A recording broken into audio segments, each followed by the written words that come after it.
Hello friends, welcome to அன்பும் நானும். இன்றைக்கி நம்ம அன்புக்கு ஃபஸ்ட் டே ஸ்கூலுங்க. இன்றைக்கி ஒரு நாள் எப்படி போகுது, அன்போட டே இன் லைஃப் எப்படி போகுதுங்கிறது இந்த வீடியோவில் பார்க்கலாம். வாங்க வீடியோக்குள்ளே போகலாம். இன்றைக்கி வந்து நான் மோர் குழம்பு வைக்கலான்னு சொல்லிட்டு ஒரு 2 ஸ்பூன் அளவு துவரம் பருப்பு ஒரு அரை மணி நேரத்துக்கு முன்னாடியே ஊற வச்சாச்சுங்க. 4 பச்சை மிளகாய் எடுத்திருக்கேன் காரத்துக்கு. 2 துண்டு வந்து இஞ்சி எடுத்துருக்கிறேன்.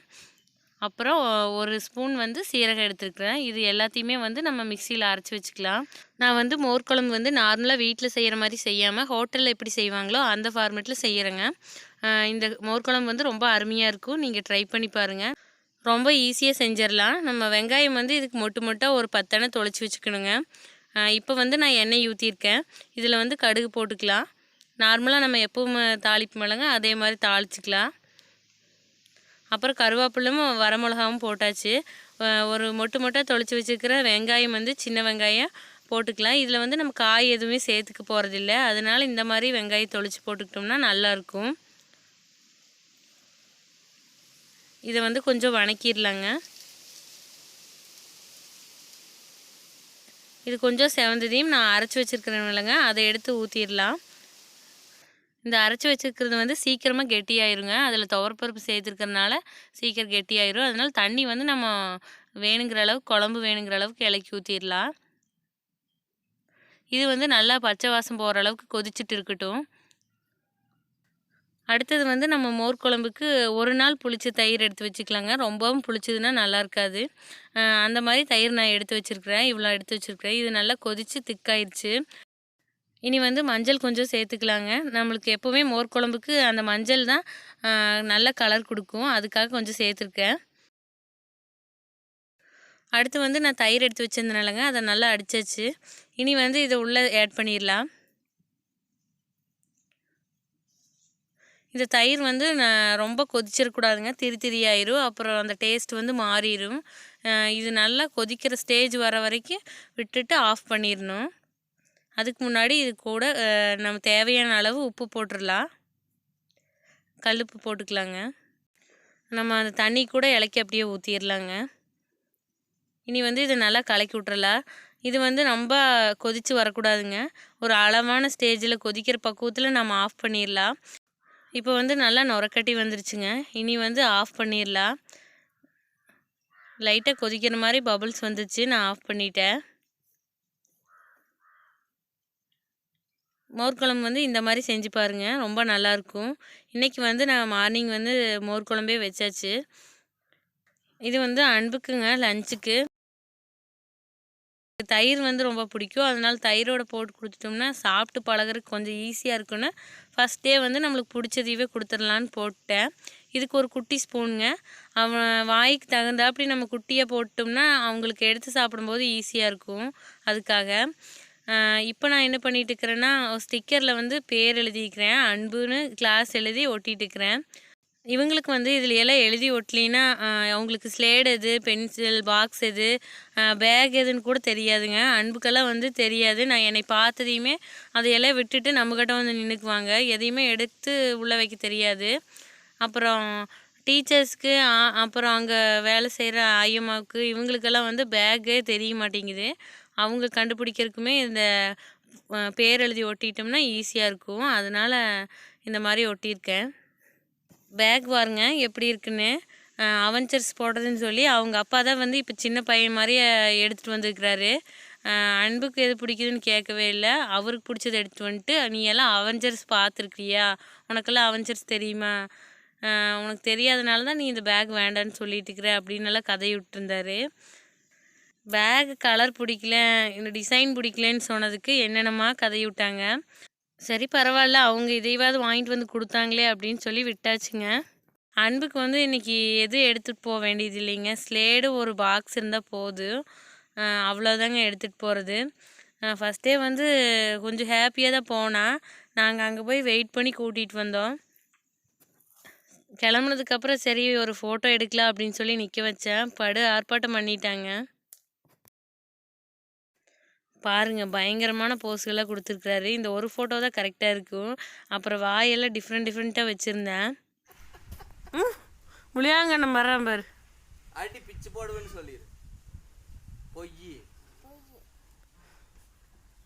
இவன் நீ சீரியதாங்க சிரிச்சு காமிச்சு.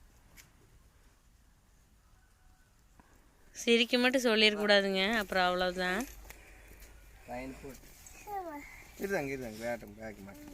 அன்பு பாய்.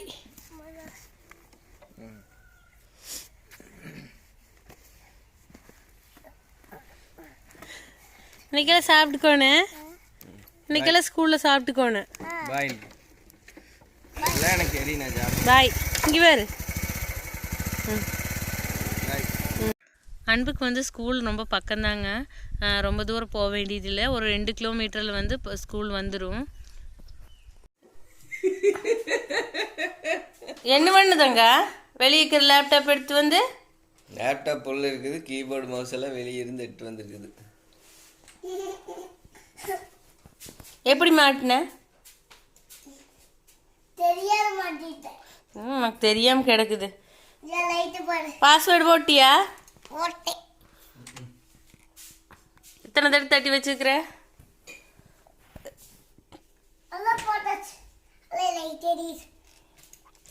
வந்ததே இந்த மாதிரி பொடி வேலையெல்லாம் செய்வேன். இன்னைக்கு வந்து லேப்டாப் தூக்கிட்டு வந்து எல்லாம் கழட்டி போட்டாரு. அதுக்கப்புறம் அவங்க அப்பா வந்து மாட்டுக்கு தண்ணி கட்டலன்னு சொல்லி கவுத்து எடுத்துட்டு வந்தாருங்க. மாட்டை பிடிச்சிட்டு நான் தான் பிடிப்பேன்னு அடம் பிடிச்சிட்டு வர்றேன்.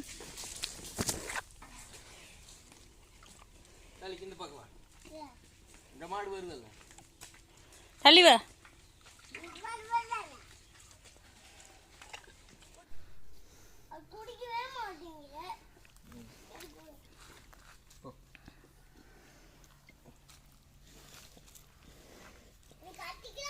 இரு கம்மன் இரு.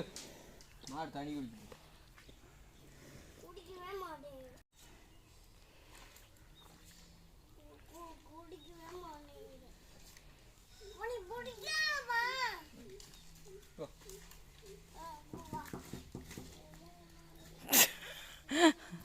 கோழியோட இருக்குது.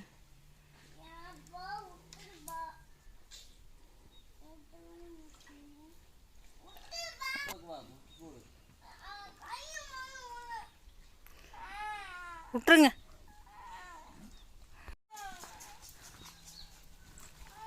அவன் தான் பிடிப்பான்னு சொல்லி பயங்கரமான ரவுஸ் பண்ணிட்டேன். இழுக்க முடியாமல் இழுத்துட்டே தான் போனேன்.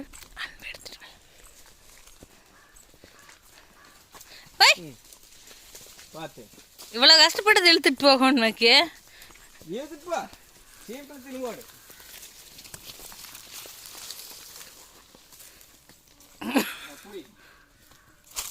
நானா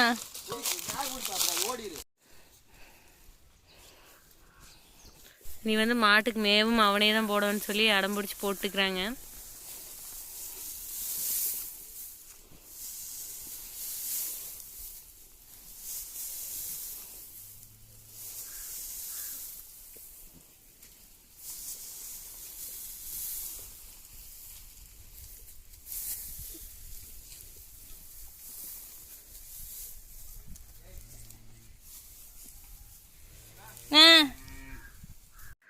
இதெல்லாம் தான் அன்போட டெய்லி ரொட்டீன் ஒர்க்குங்க. அவனுக்கு 2 மணிக்கு கிளாஸ் முடிஞ்சிடும். அதுக்கப்புறம் வந்து இதெல்லாம் அவன் தான் பார்க்கணுன்னு சொல்லி வம்பு பண்ணிகிட்டே செய்வான். அவனுக்கு ஒரு போர்டு வாங்கிட்டு வந்து கொடுத்துட்டுங்க. இந்த போர்டில் அவன் ஏதாவது எழுதுறனா எழுதிட்டு இருப்பான். அந்த எழுதுகிற ஹேபிட் வருங்கிறதுக்காக இந்த மாதிரி போர்டு ஒன்று மாட்டிடலான்னு வாங்கிட்டு வந்தோம். ஆனால் இது மாட்டினதுக்கப்புறம் ஒரு நாள் கூட இதில் எழுதவே இல்லைங்க. ஃபஸ்ட் டே மட்டும் இன்ட்ரெஸ்ட்டாக எழுதுனா, அதுக்கப்புறம் இதை தொடவே இல்லைங்க. அது அப்படியே தான் இருந்துச்சு. அன்புக்கு வந்து எழுதுறது படிக்கிறத விட மற்ற வேலைகளை வந்து ரொம்ப இன்ட்ரெஸ்ட்டாக இருக்கிறான். இனி வந்து ரெகுலராக ஸ்கூல் வந்து நம்மளுக்கு இருந்ததுனா தான் இவங்க படிப்புக்கு கொஞ்சம் நம்மளுக்கு ஈஸியாக இருக்கும்னு நினைக்கிறேன். எழுதுறதெல்லாம் ஓரளவுக்கு எழுதுறாங்க. ஆனால் இன்னும் ஸ்கூலுக்கு போனோம்னா தான் அந்த ப்ராப்பராக அவங்க படிக்கிறதுக்கு ஒரு இன்ட்ரெஸ்ட் வரும்னு நினைக்கிறேன்.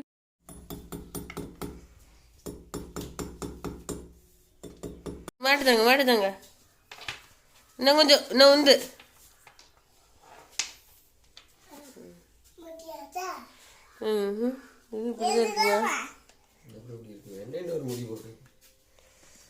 இன்னைக்கு வந்து அன்போட ஃபுல் டே ரொட்டீன் பார்த்துருப்பீங்க. இந்த வீடியோ உங்களுக்கு ரொம்ப பிடிச்சிருக்குன்னு நினைக்கிறேன். இதோட இந்த வீடியோ முடிச்சுக்கிறேங்க.